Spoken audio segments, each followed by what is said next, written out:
Good morning everyone. నా పేరు మురళీధర్ రెడ్డి. ఈ వీడియోలో ఏంటంటే మనము AWS EC2 అంటే ఏంటి, దాని యొక్క ఫీచర్స్ ఏంటి ఉన్నాయో చూద్దాం. EC2లో EC2 అంటే ఏం లేదు, ఎలాస్టిక్ కంప్యూట్ క్లౌడ్. ఓకేనా, వన్ బై వన్ చూద్దాం.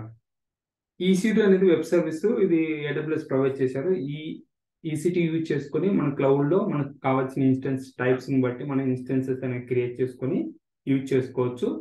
ఈ EC2 యూజ్ చేసుకొని మనం లాంచ్ చేసి వర్చువల్ మెషిన్స్ దాని లోపల మనం డిప్లాయ్ చేసుకోవచ్చు. వెబ్ అప్లికేషన్స్ కానీ లేకపోతే మొబైల్ అప్లికేషన్స్ కానీ బేస్డ్ మన పర్ఫార్మెన్స్, హై పర్ఫార్మెన్స్ని బట్టి మనకి ఎలాంటి డేటా ప్రాసెసింగ్ కావాలో ఎవ్రీథింగ్ మనం చూస్ చేసుకొని స్పెసిఫిక్ ఇన్స్టెన్స్ని చూస్ చేసుకొని మనము వెబ్ అప్లికేషన్ కానీ లేకపోతే మొబైల్ అప్లికేషన్స్ కానీ మనం డిప్లాయ్ అనేది చేసుకోవచ్చు.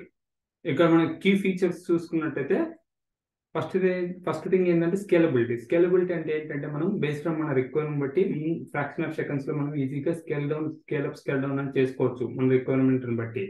Okay, everything over the internet ద్వారా మనం యాక్సెస్ చేసుకుంటాం. ఫ్లెక్సిబిలిటీ అంటే ఏంటంటే మన రిక్వైర్మెంట్ బట్టి మన CPU memory and storage, GP వర్క్లోడ్స్ ఎంత కావాలి దానికి తగ్గట్టు మన అప్లికేషన్ రిక్వైర్మెంట్ బట్టి మనం అనేది చూస్ చేసుకోవచ్చు. ఓకే, నెక్స్ట్ ఏంటి అవైలబిలిటీ అంటే ఏంటంటే మనకు ఈ యొక్క EC2 ఇన్స్టెన్స్ ని మనం మల్టిపుల్ అవైలబుల్ జోన్స్ లో లాంచ్ చేసుకోవచ్చు, సింగిల్ రీజియన్స్ లో. దీనివల్ల ఏంటంటే హై అవైలబిలిటీ ఉంటుంది, అలానే ఫాల్ట్ టాలరెన్స్ ఫర్ అప్లికేషన్స్ ఉంటుంది. ఓకేనా, నెక్స్ట్ ఏంటంటే సెక్యూరిటీ పరంగా చూసుకున్నట్టయితే కనుక EC2 it is providing the security in terms of like using the security groups, virtual private cloud, IAM use చేసుకొని సెక్యూర్గా ఇన్స్టెన్సెస్ అనేది మేనేజ్ అనేది చేసుకోవచ్చు మనం. ఓకే, నెక్స్ట్ ప్రైజింగ్ అనేది అంటే బేస్డ్ ఆన్ మన రిక్వైర్మెంట్ బట్టి ఆన్ డిమాండ్ లేకపోతే రిజర్వ్డ్ స్పాట్ ఇన్స్టెన్సెస్ మనం క్రియేట్ చేసుకొని మన రిక్వైర్మెంట్ బట్టి మనము యూజ్ అనేది చేసుకోవచ్చు. Okay, and integration with other AWS services. ఈ IAM యూజ్ చేసుకొని మనము వేరే అదర్ సర్వీసెస్ తో ఇంటిగ్రేట్ చేసుకోవచ్చు. ఎగ్జాంపుల్ గా చూసుకున్నట్టయితే S3 for storage, RDS for databases, Amazon cloud watch for monitoring, ఇవన్నీ మనం to provide a complete cloud computing solution. Okay, and ఒకసారి మనం ఏం చేద్దామంటే మీకు ఇక్కడ చూపిస్తాను. ఇది మన AWS అకౌంట్. ఇక్కడ మనకు సెర్చ్ బాక్స్కి వచ్చి EC2 అని టైప్ చేయండి.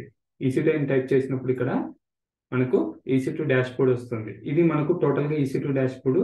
ఏవైనా సరే విండోస్ కానీ, లైనక్స్ కానీ, CentOS, రెడ్ హ్యాట్, ఉబుంటు, ఏ సర్వర్స్ అని మనం EC2 ఇన్స్టెన్సెస్ అనేది క్రియేట్ చేసుకోవచ్చు. ఇక్కడ వన్ మోర్ థింగ్ గుర్తుపెట్టుకోండి, ఇన్స్టెన్సెస్ అన్న సర్వర్స్ అన్న రెండు ఒకటే. ఓకే, ఇన్స్టెన్సెస్ అన్న సర్వర్స్ అన్న VM అన్న మూడు ఒకటే. సమ్ టైమ్స్ నేను ఇన్స్టెన్సెస్ అంటాను, సర్వర్స్ అంటాను, VMs అంటాను. ఓకే, ఇక మనం చూసుకోవచ్చు ఎన్ని ఇన్స్టెన్స్ రన్ అవుతున్నాయి, auto scaling group, elastic AP, load balancer, everything. ఇక్కడ మల్టిపుల్ ఆప్షన్స్ ఉంటాయి. లెటర్ పార్ట్ చూద్దాం వన్ బై వన్. ఓకేనా, I hope understand right EC2 దాని యొక్క ఫీచర్స్ ఏముంటాయి అనేది. మీకు ఏం డౌట్స్ ఉన్నాయనుకోండి కామెంట్ బాక్స్లో పెట్టండి. I will try to respond as soon as possible. Thanks for watching this video. Will see next video.